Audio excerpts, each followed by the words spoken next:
Welcome to our podcast, Deep Dive, MTR Explores Subsea Technology. I'm your host, Rhonda Moniz, and this is your portal to the latest news on all things subsea technology. This episode is brought to you by the publishers of Marine Technology Reporter, the world's largest circulation publication serving the global scientific, defense, and offshore energy subsea market. For more information, visit marinetechnologynews.com. So, hey everyone, welcome to this episode of Deep Dive for Marine Technology Reporter. I'm your host, Rhonda Moniz, and I am super pumped to have my friend Vince Capone on today. I'm going to tell you why. So, there's a lot of reasons. He's a super nice guy, but he's got a really cool background. And we actually, Vince, and I'm going to introduce you in a second. It's funny because we parallel in a lot of ways. I met Vince through Marty Klein, and you all know Marty Klein is the father of side scan sonar and absolutely one of the loveliest men on the planet. I absolutely adore Marty. We're going to have him on the show as well, too, so stay tuned for that. And so that's how I met Vince through Marty, and Vince and I are in the Explorers Club, and actually Vince was one of my sponsors, and as well as Marty. And I say parallel because we've both come from a diving background and working with ROVs and AUVs and all of those sensors associated with the platforms, basically subsea technology, everything that's out there. Vince and I have worked with, and we've done a lot of training.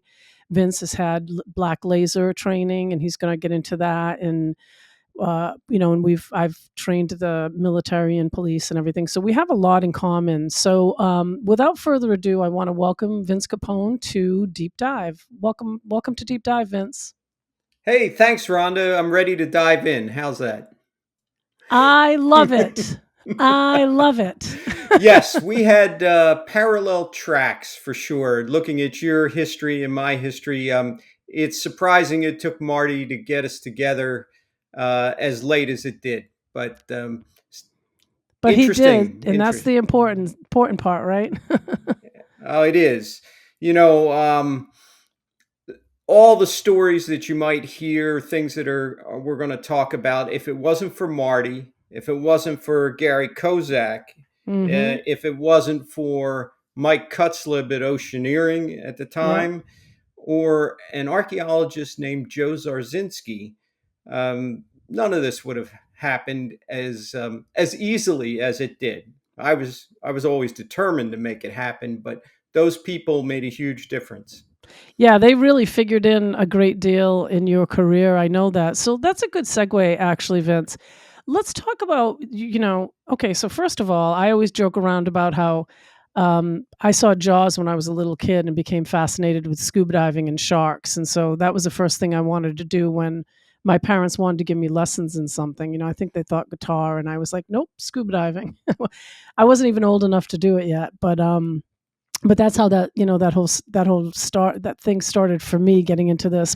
How about yourself? How did you get into what was your aha moment? I know you had one when you were a kid, so and that's why we parallel a lot. Well, it happened a little earlier than you. Jaws happened later on for me, but it was Jacques Cousteau. Watching Jacques Cousteau, Diver Dan, Mike Nelson, all these TV shows underwater, but it was mostly Jacques Cousteau's Underwater World that captivated me. And this was early on. I could remember in second grade doing a presentation about marine sea creatures for the class, and I was just,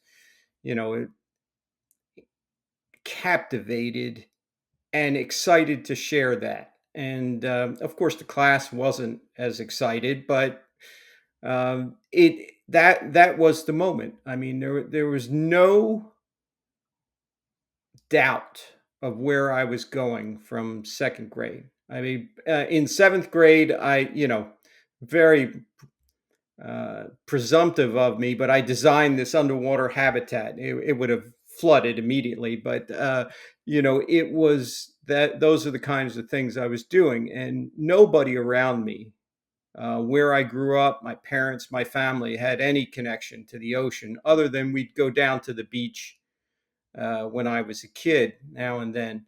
And so I was this sort of outcast in a way. And as soon as I got an opportunity to learn to scuba dive, and it was through the Sea Scouts because I couldn't afford lessons.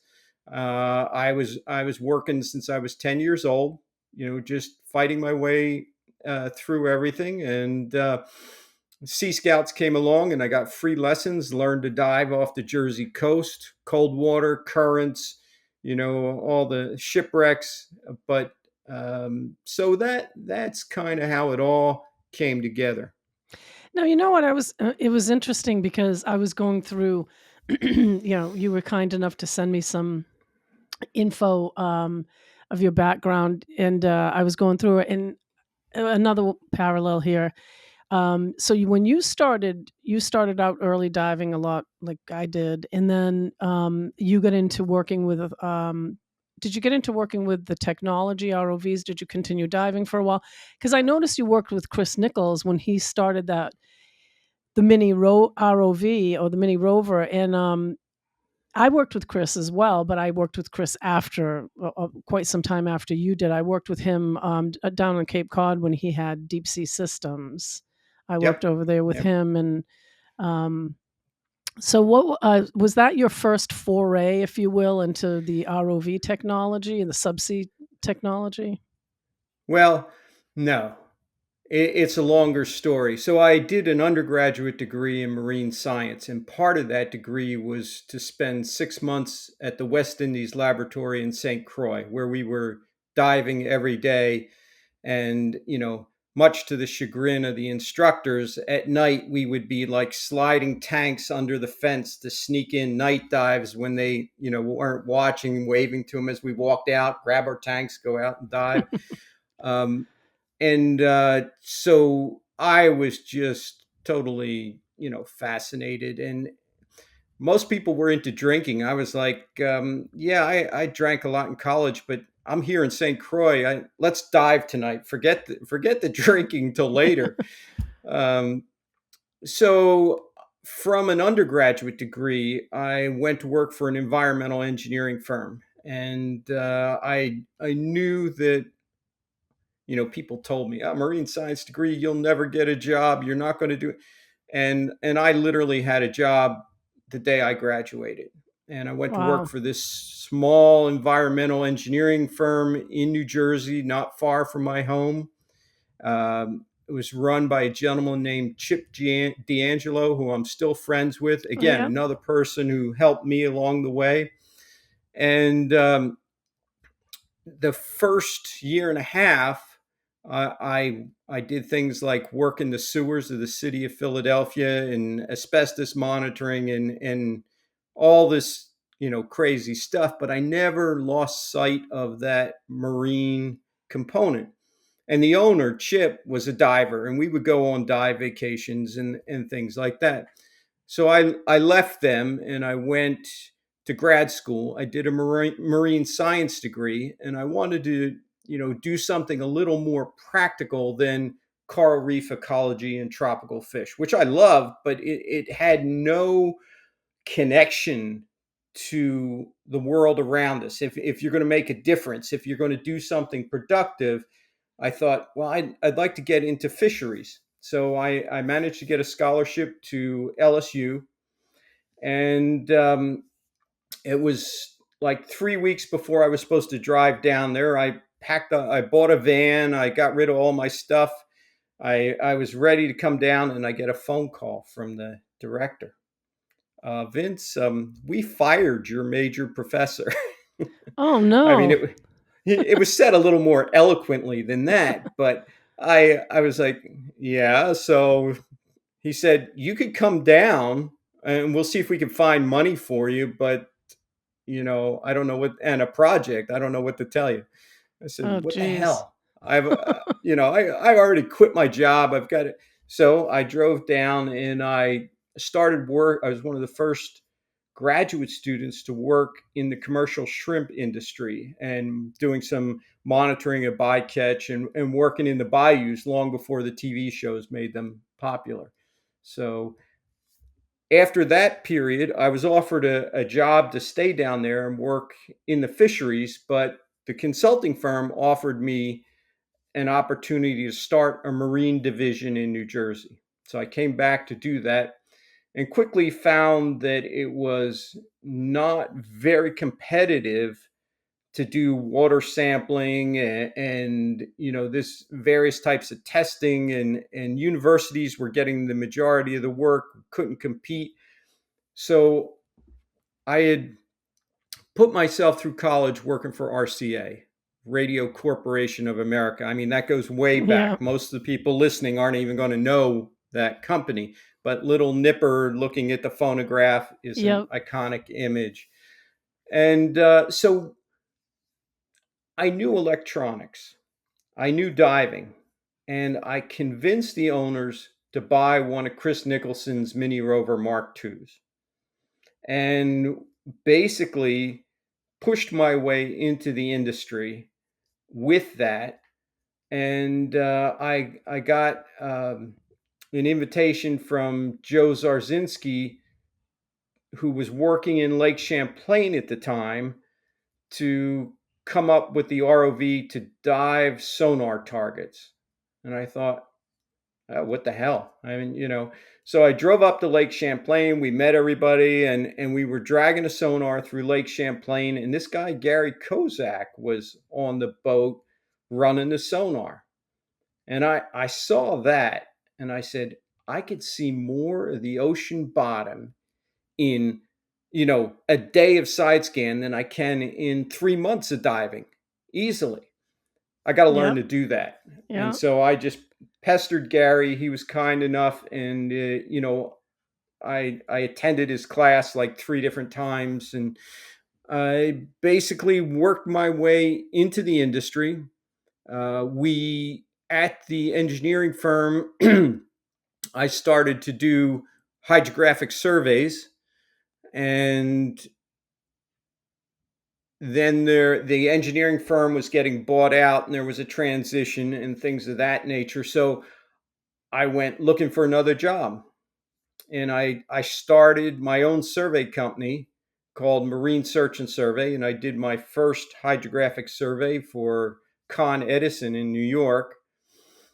And then I realized how hard it is to work on your own. And so I got a job at Oceaneering with Mike Cutzleb in the search division, which was Steadfast Marine that was bought out by Oceaneering and ended up supporting Soup Salve in search operations. And lots of funny stories because I had never done big ocean work before. And I get on the boat for the first job, and they're saying the FNG is here. And I it wasn't connecting with me, and I finally said to somebody, "What's an FNG?" So expletive new guy.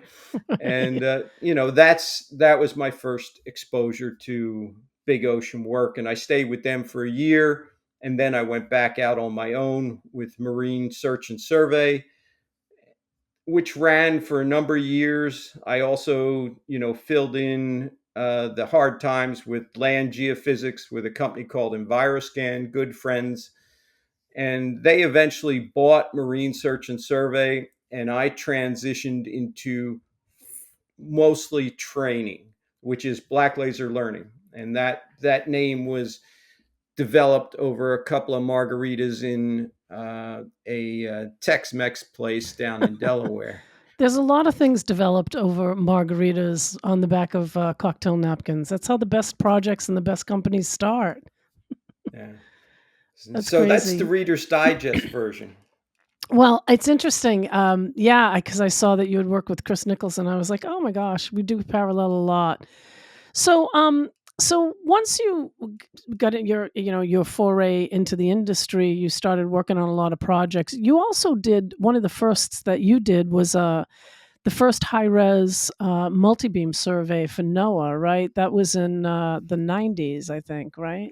Yes, yes. It was just when the first multi beams were hitting the commercial market. I was There was a company in Maryland called International Industries, Chick Ranson, Hmm. and he had a system, and he rented out, and he needed an operator. So I trained up on it, and NOAA wanted to do basically high resolution multi beam for uh, low under keel clearance, so vessels could come into the port with more cargo. So they shipped me off with Chick system to San Francisco, and I was fortunate to get in on multi beam long before the systems we have now, and it was it was a nice project in that Noah was very demanding. It was run by a gentleman, Lloyd Huff, who is an icon in the industry, the hydrographic industry. And I can remember him testing me on, was my data good, and asking questions and things, and I knew the answer, so we got along great. So you started out really when a lot of the technology was in its infancy, or at least it was early on.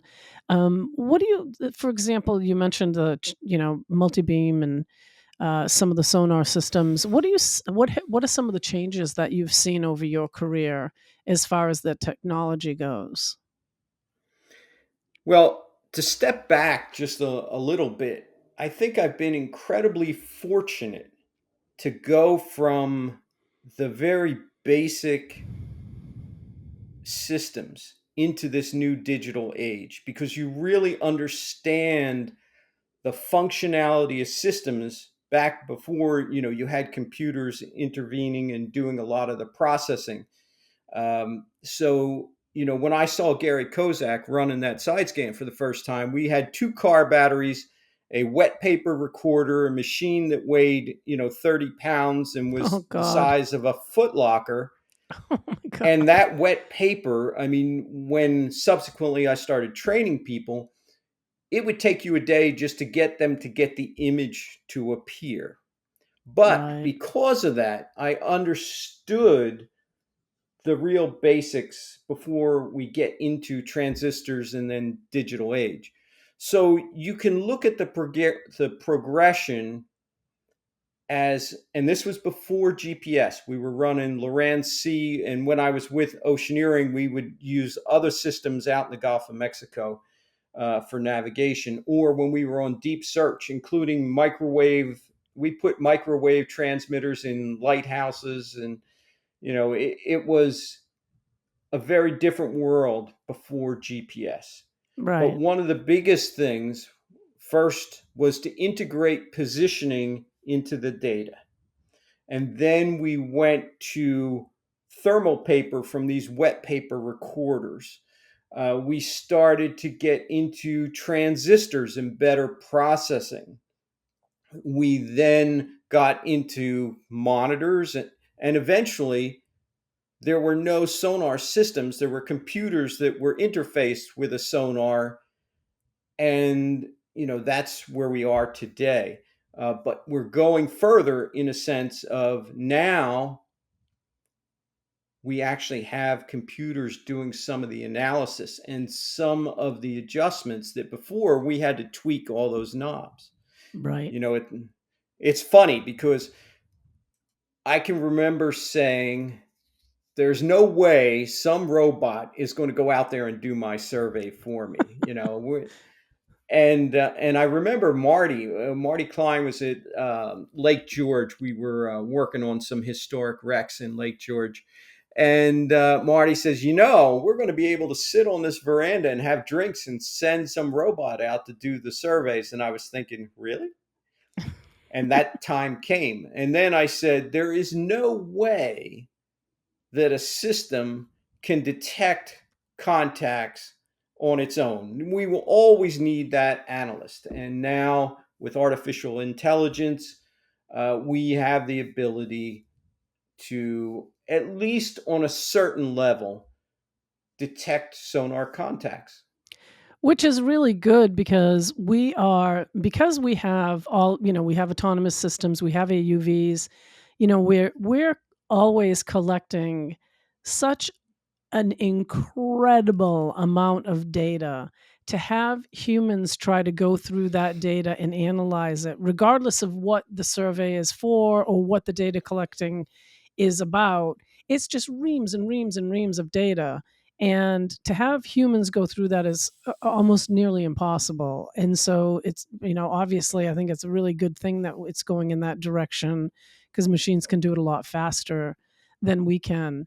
And it's interesting because you talked a little bit about shipwrecks too, and I was thinking while I was going through some of your information and looking at your background a little bit, because I know some about you, but there's some things obviously I don't know. So I was interested to see that you also had located. Can you talk a little bit about the story of the oldest? I think it was the oldest military shipwreck. No. Where that was and what systems you used and how you found that. Can you talk a bit about that? America's oldest intact warship. Um, I will, but I'm going to circle back to your comment that was so poignant Yep. about not being able to actually analyze all the data. So, to Right. give you an example, when we were out doing the search, and sorry to jump into another project, No, but no, no, that's perfect. doing the search for the Apollo 11 rocket motors from the first stage, we had a synthetic aperture sonar system on board, low frequency, that had a swath of over 2 kilometers.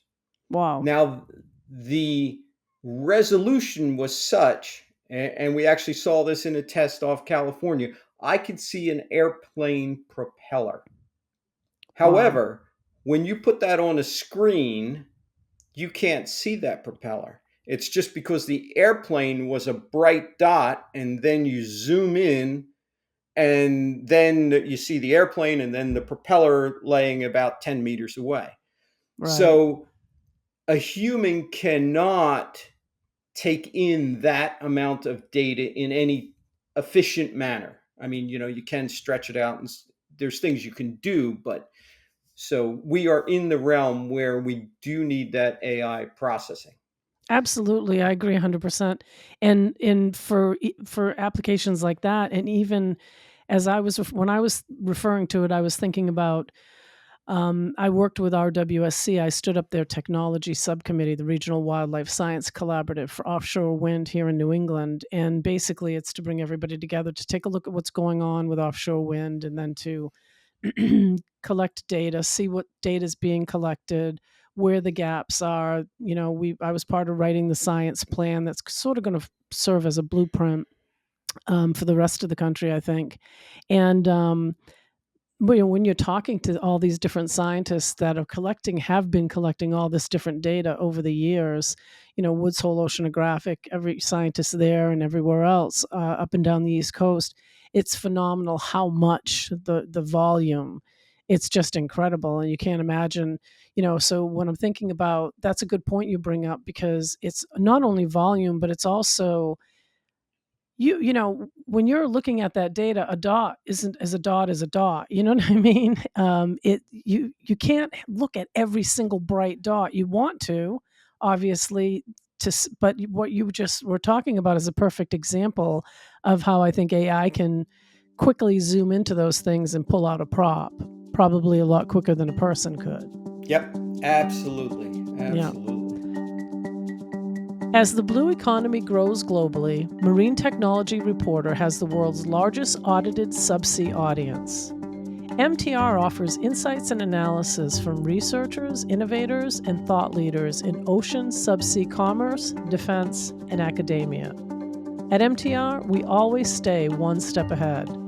For more information on how you can stay on the cutting edge, go to www.marinetechnologynews.com. So the shipwreck, the military vessel that the America's oldest intact military vessel that you guys found. What's the story behind that? How did that come about? What was the deal with So that? as I mentioned, we started in my career started really in Lake Champlain with the sonar aspect, and the archaeologist Joe Zarzinski, who was working up there at the time, was really working mostly in Lake George, and there were historic bateaux in Lake George, and I would we would bring sonar and the ROV up, look for new shipwrecks and document existing wrecks with the ROV to get video footage. So we were constantly scanning Lake George, and we knew there were shipwrecks there. Now, if you go back to this time, it's the Revolutionary War. We are colonials under the British, and both Lake George and Lake Champlain serve as highways. There were no highways. You couldn't get wagon loads of material up to fight the French and Indians who were trying to take over the British territory. So they used the lakes. The lakes were the highways, and they built vast numbers of bateaux. And there was one radeau, which means raft, and it's actually we nicknamed it the Lake George radeau after we found it, but it was actually called the Land Tortoise. Hmm. So this shipwreck was found on a day we were just dragging the sonar and heading back to the dock, and all of a sudden I wasn't even on the sonar. I was sitting on the back of the boat, and the archaeologist, his name Czar is his nickname, it's Zarzinski. Czar says, "Hey, look at this looks unusual." And there was a fairly decent sized wreck, but it had a pointed front. Huh. And I said, "Whoa, this isn't just a barge. This is something else." And we got a couple other images of it. But because of the sensitivity to potential historic shipwrecks, we didn't dive it during the summer. This was during the summer, so we waited until the fall. And we knew that it was at least 50 feet long. We knew it was in over 100 feet of water. It was about between 110 and 108, depending upon the lake level. And that fall in October, we dove it, and it was this sort of afternoon when it was slightly overcast, so it was like dark and moody, and you hit the lake water and you start going down, and it's getting darker and darker, and you hit that second thermocline, it's getting colder, and your mind is like, "Ooh, I think I'm going back in time." and Yeah. and there, out of the gloom, appears this very unusually shaped. Uh, I'm actually I it's not on camera, but I'm looking at a photo mosaic of it right here. It is a seven-sided vessel, Oh. and this was a cannon platform with protecting bulwarks so that as they were assaulting the French fort on the northern end of the lake, they wouldn't be getting shot, and they could still fire their Oh, cannons. wow. And this wreck appeared, and it was just, we knew we had something special, and we found out its history. It sunk in 1758, and it became the cornerstone of Bateau Below, which was this group who were discovering and protecting shipwrecks in Lake George.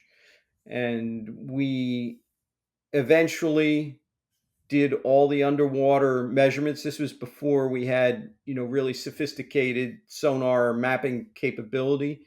So as divers, we were jumping down and doing all the measurements by hand.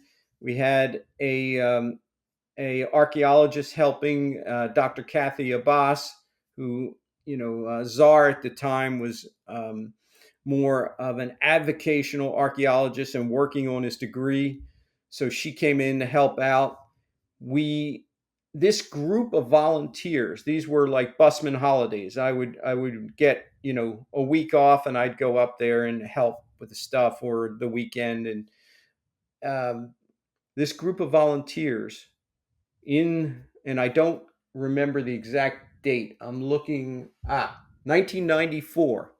94 created the first seamless color photo mosaic of a shipwreck. Beat Wow. National Geographic to it. National Wow. Geographic had just done the horse ferry in Lake Champlain, but it was black and white and it wasn't seamless. So this was like the first version of Photoshop, and we had a computer geek, Ken McMahon, who, and I say that lovingly because he was amazing with computers, who blended 187 photographs, and it eventually was nominated to the Historic Register and became an underwater park. Wow, that's a cool story, Vince. That's really cool. It's what an amazing project. And you think about him doing that, that must have taken him a while to go through all of those images and the mosaic and put it all together. Oh yeah. It's amazing because I was thinking about recently, not that long ago, a friend of mine, is a good friend of mine, we've known each other for years, Dave Robinson. He's the Massachusetts, well, he's the state marine archaeologist for Massachusetts. And he took over from Vic Mastone, who retired. And those guys were all down there, though. And he, called me up and they had this really cool course that was coming up. And it was on photogrammetry, and it was amazing when you were talking about the using the different systems and how extensive the job was back then with the tools that you had. And now when we're talking about him stitching those together and creating that for the first time, and I was thinking, god, now we've got that, we've got photogrammetry, which is Yes. astounding, and it's amazing how technology is advancing. It's incredible. And another thing that I thought was really cool was, you've done so many different projects, so I'm trying to kind of, narrow narrow it down here a little bit. You've been on so many cool things and done so much over the years and in your career. You also, for on another shipwreck, you found, was it silver bars?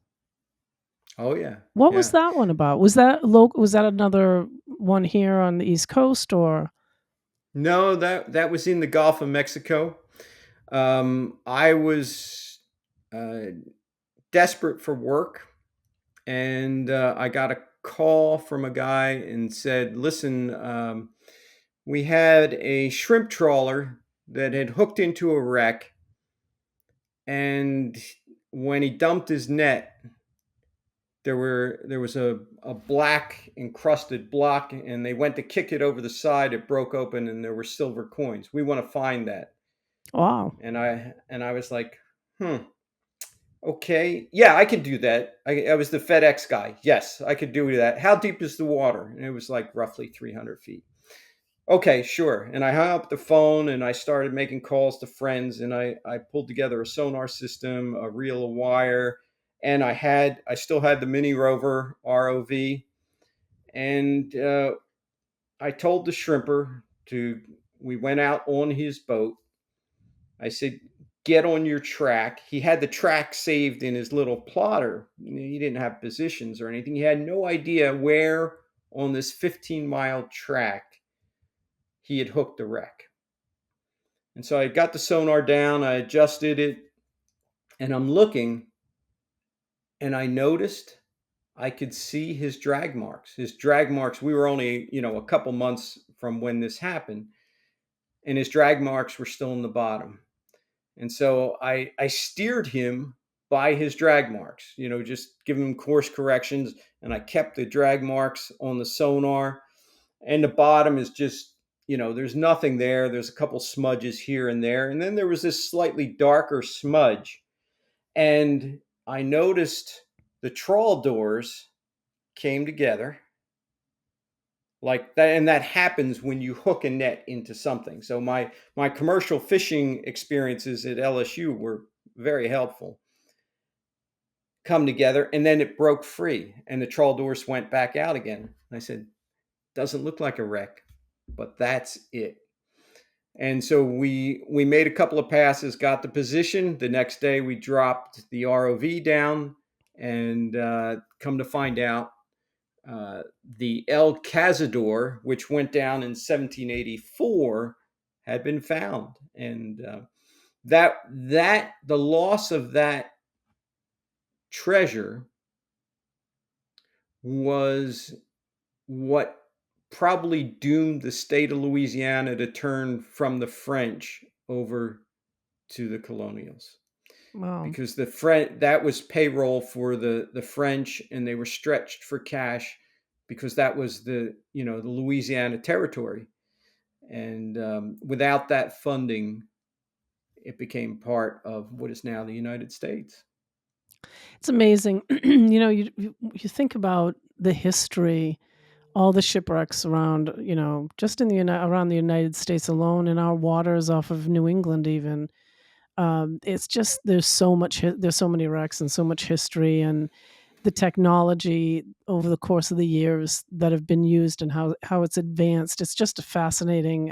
It's incredible. It's fascinating to listen to you and some of the stuff Marty's done, and it's just really. And the other thing that I was reading about too, that I was thinking, oh my god, this is so cool, is you also were involved. Weren't you? I think it was Apollo 11. You guys were trying to search for was it the motors, or the rocket had whatever Hmm. part had come down into the ocean, and you guys were hired to go and try to find the motors, right? Or motor, Yeah, I was part. All these things are a team effort. right? Very rarely is it just one person. And I was fortunate to be invited to participate. And basically, I was the sonar consultant, technical consultant, and operations manager for the search for the F1 motors, rocket motor, from the first stage of Apollo 11. These motors are still the most powerful single chamber liquid fuel rocket motors ever made. I mean, they are iconic in the space industry. I mean, what we did to get men to the moon was phenomenal. And this technology was, at the time, so cutting edge. And then, you know, 40 years later or so, we come along with cutting edge technology to find the rocket motors, and then also do a recovery. So they were So down there 40 years, or the motor was down there. roughly Oh my god, I didn't realize that. Wow. 1969 to we did that, and the recovery was in 2014. Oh, So I didn't how know many that it years? was that recent. Wow, Yeah. that's And insane. we presented the first artifacts at the Explorers Club, and Very cool. Jeff Bezos gave the talk, and the whole team, most of the team was there, and the whole team received the Explorers Club Citation of Merit, That's and awesome. as rightly so. Mhm. Usually they give it to one person, but we were like, no, it's a team effort. Everybody gets it or nobody gets it, That's and cool. Yeah, it that's was that's very really cool. cool. What did you guys end up using? What system and what platform did you end up using to find that? So the search was done on a starboard marine vessel. Uh, they are out of Seattle, but they had a vessel that was being refitted on the East Coast, and there we had two. Williamson and Associates did the actual sonar work, and the first system was a low frequency SAS, and we had some problems with that, and that dropped off, and then we switched to a 60 kilohertz long range analog system that worked fine. The search was originally we covered 180 square nautical miles because NASA really didn't care about the first stage. They were paying attention to the people holder, and once the first stage did its job, they estimated where it landed, And so we had to do some work. And when we got there, and we found the these debris fields, which took some doing. There were debris from 8 different Apollo missions there. Oh It was a my junkyard. god. The sponsor wanted Apollo 11, Oh. not 12, not no. So it came on my it came to me to say, okay, some of the debris was clustered. Which one of these clusters was Apollo 11? Oh, after 40 Oh, years, by the way. yes. So as it turned out, every Apollo mission had a slightly different azimuth. We see the rocket go up into the atmosphere, but it's actually angled and there is a trajectory. So when you start laying those azimuths over the debris field, there were 3 clustered debris fields, and we thought, it could be one of those. That's the highest probability. 2 of them were really small, so we picked the biggest of the 3 and presented that to the sponsor and said, we think it's worth a recovery. And they agreed, and we went out, and it was challenging, but we did end up with at least parts of one rocket motor from Apollo 11, maybe 2. There's still some controversy over that. And the Seattle Museum of Flight has a display of some of the parts from the rocket motor of Apollo 12. And the other artifacts can be found at the Air and Space Museum in Washington, D.C., and also at the Cosmosphere in Wichita, Kansas, or outside of Wichita, Kansas. That's incredible. What an amazing project to be a part of. I never worked harder in my life. I I bet. basically ran the nighttime operations from six six to six. We were doing 12-hour shifts, and then there were meetings during the day and catch a few hours of sleep, get up, find out what the day shift had done, grab a quick dinner, and start and do it all over again. And you so when so let me back up here for a second. So all of these different projects you've been on a lot of different, whether they're archaeological or the one we're just talking about, which is, space finding space parts from Apollo missions and Hmm. and several other applications. When did you start to do the training? When did the training come in? When you decided that you were going to start doing that? It's not well defined, but I can tell you I've always enjoyed transferring knowledge, being in front of people. And I had pestered Gary so much and started to really hold my own with the sonar system. There was a training for EOD out on Whidbey Island. And this is back in the days of the old paper recorders and things like that. And he said, Vince, do you want to do it? And I believe this was 80, could have been late 80s, early 90s. And I went out there and I actually, got the team to be able to see images, and we found what they were looking for and different things.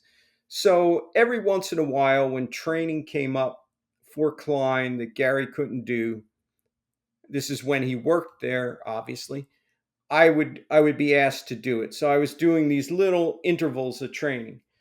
And with Marine Search and Survey, which was my survey company, it was becoming extremely competitive in the hydrographic survey business. There were engineering firms, and I was a one man shop. I know how tough And that is. I've done that. It's a tough. you know, It's you tough. know, Yeah. and I saw the competitive advantage of training, and literally, sat down and thought I can do better financially doing the training, which I like to do. And there was not really much competition at that time. So I was not only training sonar, but did a little hydrographic, a little mag, a little ROV training. I flew Outlands for a while. I did fly some of Chris Nicholson's bigger vehicles for some projects. So, and then as it happened, the Navy on the West Coast um, needed somebody to train them on Roxanne, which was an echo sounder that did bottom characterization. And the Roxanne people were based in Canada, and because it was on a Navy base, they got me there to do that. So that gave me an in with one group in the Navy. And at the same time, roughly, I put out my first training video back in 2006. And some Navy folks who were just starting to operate with UUVs, they had the small Remus vehicles, Mm-hmm. saw the video, they bought the video, and they realized they could, run these vehicles, but they didn't know why things were looking the way they were looking, and they brought me out. That led to 15 years supporting the EOD group out of San Diego, developing training programs for them, doing some technical consulting on various questions to do with sensors and data and software. But it led to a very successful black laser learning, along with another Navy group on the West Coast that I was doing some training for. And even today, occasionally I'll jump out there and do something for them. So So, Vince, we've talked a lot about all the different projects you've been involved in, everything from underwater archaeology projects to finding and recovering Apollo 11 debris or an engine from there. And then you've done a lot of training over the years. You have black laser learning. Where did the training come in, and when did you start that?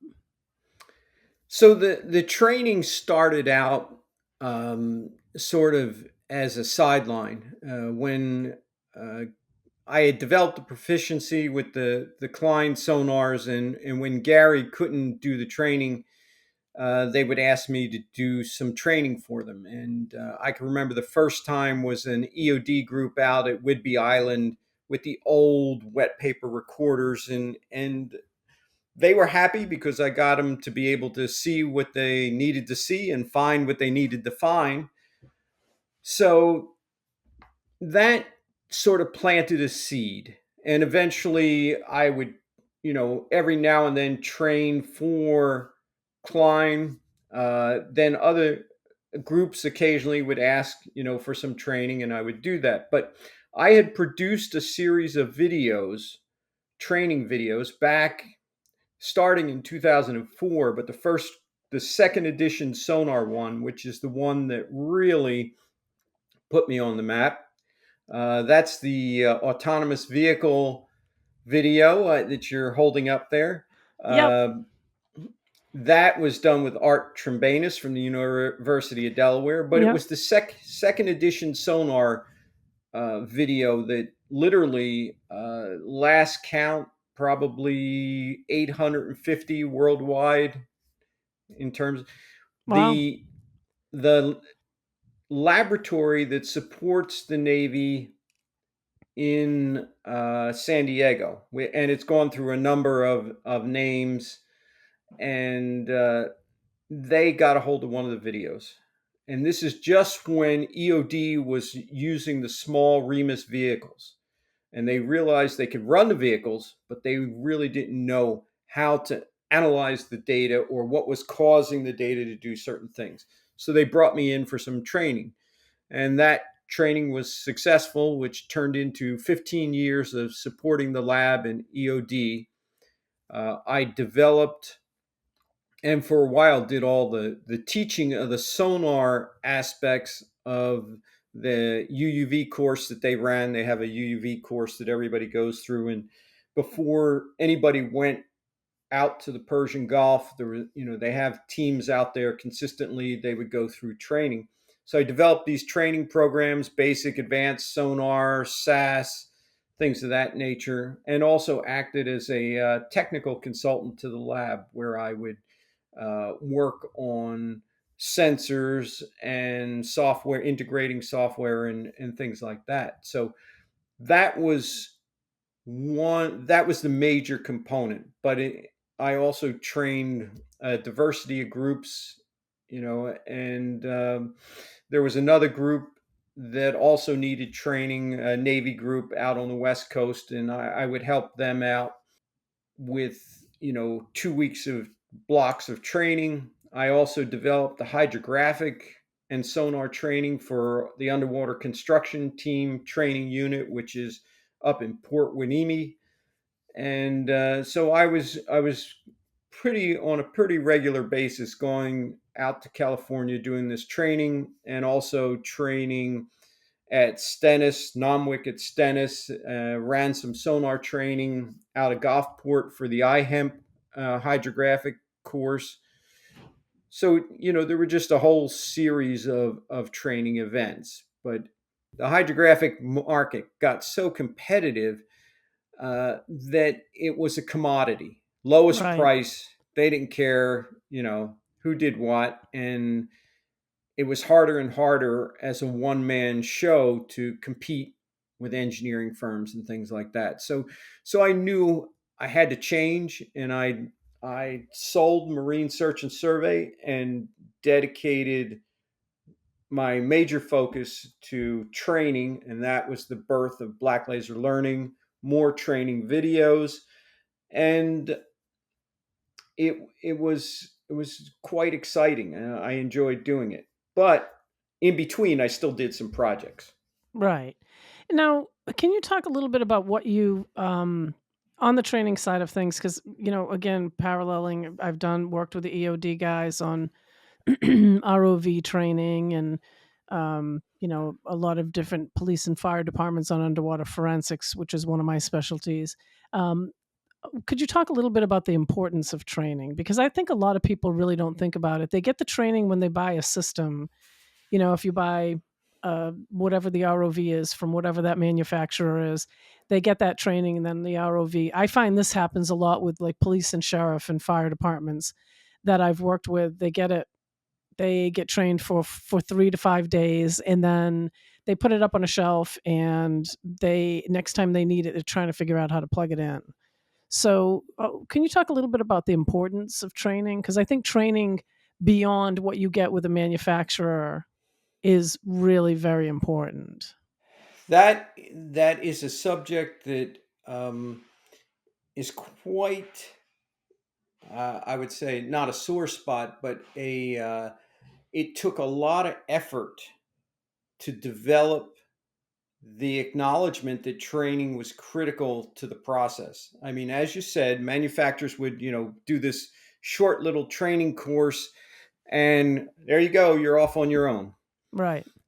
Once people saw the success rate with the training, they started to build the demand for the training, but the financial side had to catch up with the field side. And people are saying, well, why do you need to spend this money? And in the beginning it was very hard to get that training money, but as people saw the success, and when we were training hundreds of sailors, you could see performance improve with the trained people. That's what really convinced the Navy that not only did they have to train in all these other missions and aspects of the missions, but they needed to train on the sonar as well. Otherwise, they weren't going to be effective.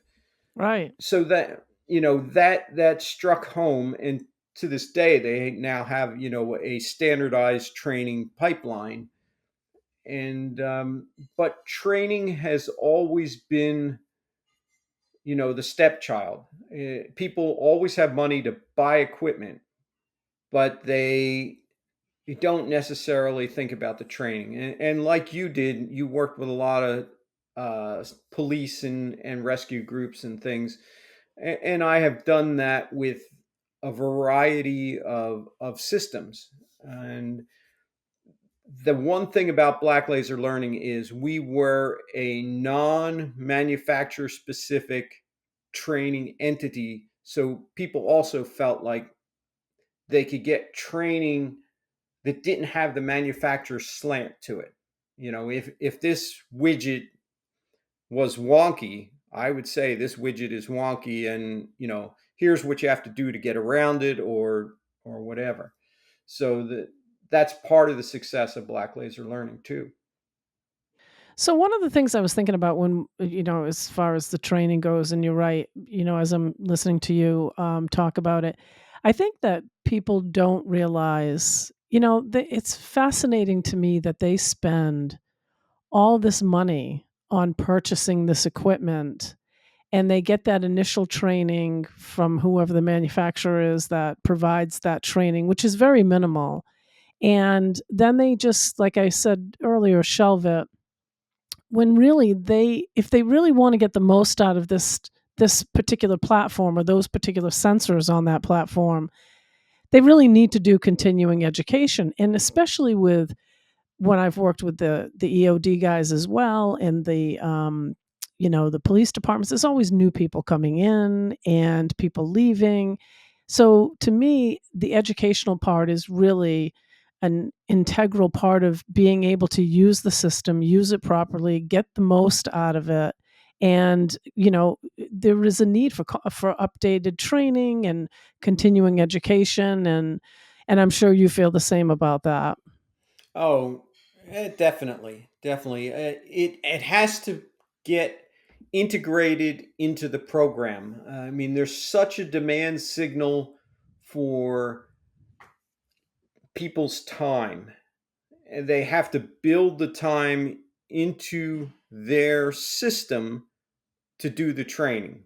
Yeah. And it's not easy. That takes time. Now, the other problem that you've probably encountered with the military folks, whether it's NOMWIC or EOD or other groups, they rotate every 3 years. I Yep. would get people who are just getting really proficient at using the sonar or analyzing the sonar data, and they had to rotate out or not get promoted. Now that's changed a little bit. The Navy, after when did they first start using UUVs? Like I said, it was in the mid 2000s. I mean, Woods Hole uh, debuted the Remus in 2000, and by 2005, the military was using them. And it took until 20 2020, and I'm Wow. guessing it, there's somewhere around this, for them to have a UUV rating. So now somebody could stay in the UUV community, and still advance in grade.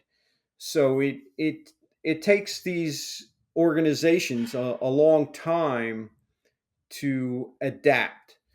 But this is also circling back to our AI discussion. Because of the training requirements and the turnover, AI is playing a greater role. Now, we have to be careful on that, because they may stop training because, well, I got this computer that can do the thing. But we still have to work on the computers a little bit, and a human should have the final say on the contact, and they should be well trained to really understand, because there are life and death decisions being made on this data when it comes to the military.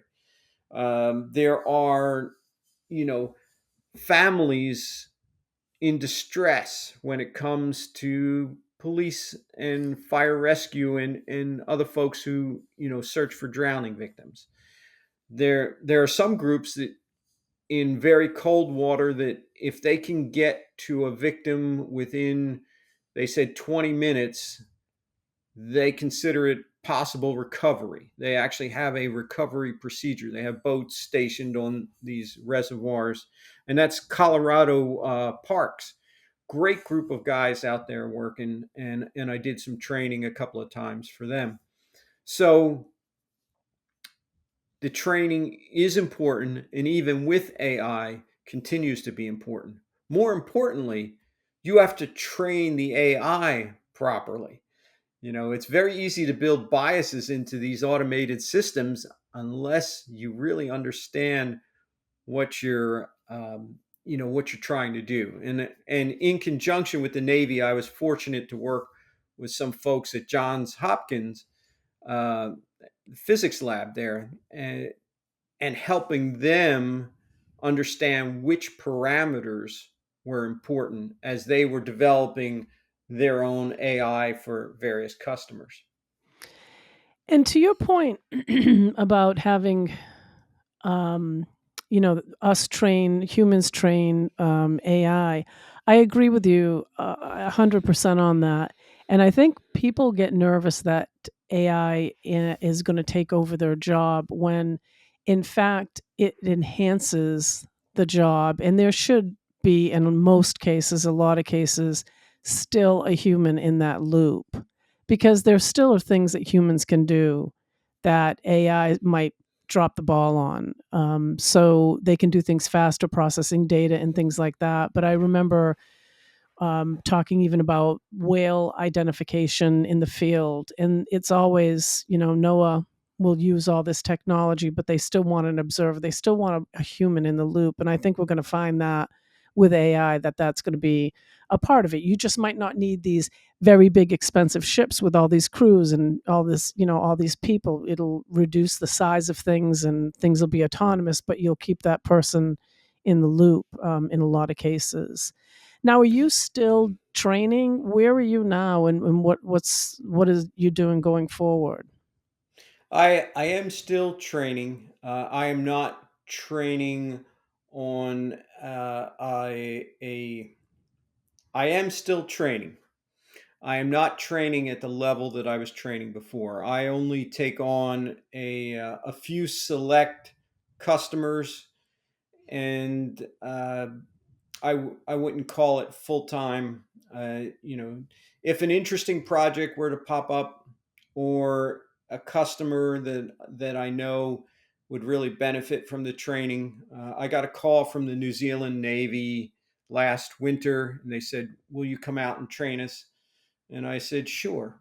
And in April, I was in New Zealand working with their hydrographic group, which also covers mine hunting and EOD type missions. So, and but like the month of August, I'm going to be sailing. I'm just taking our boat and we're going up the coast of Maine, and so Good for you. Good for you. But you're still at Black Laser Learning. That's still where people can find you, right? yep, yep. Black Laser Learning still exists.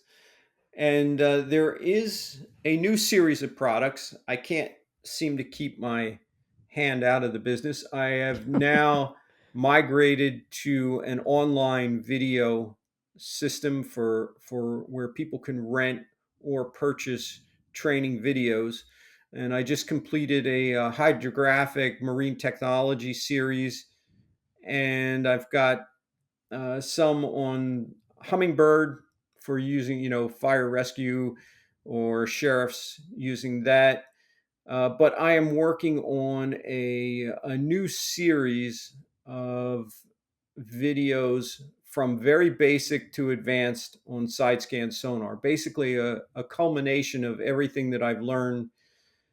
The training has changed so much since 2005. It's not the technology, but we as humans, the way we look at information, and me as an instructor on how to deliver that information and what's critical to the mission. There there are certain things that manufacturers just go down this list and chunk it through.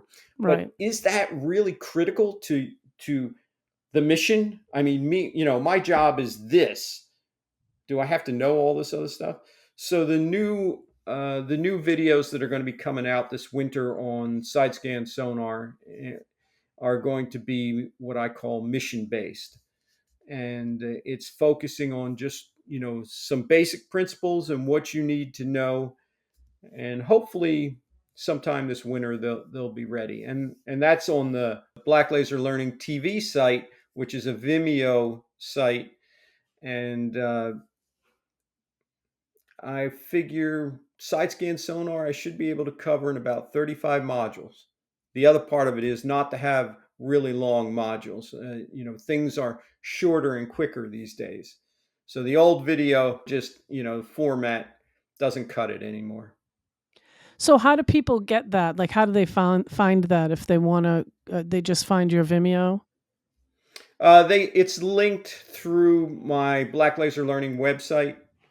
And they could also search Black Laser Learning Vimeo TV. And if people are interested, one of the things I like to do is motivate young people. I just gave a talk to a group of high school kids before the semester ended. You shouldn't give up. You have to be persistent. You have to put the work in, and you can achieve what your goals are. Never, never, never give up. That's great. I have that hanging on my door. It's Winston Churchill. Well, thank you so much, Vince, for being on Deep Dive. It's been awesome, and you've had such an incredible career, and I really do appreciate you taking the time to talk to us today. So thanks. Rhonda, it was a blast talking with you. I had a great time, and thanks for having me on.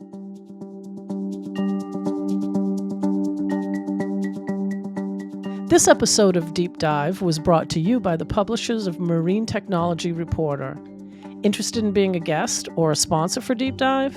For more information about this podcast and many other opportunities for your company to stay informed and in the know, go to marinetechnologynews.com. And as usual, hit like and subscribe anywhere you get your podcast. See you again on the next Deep Dive.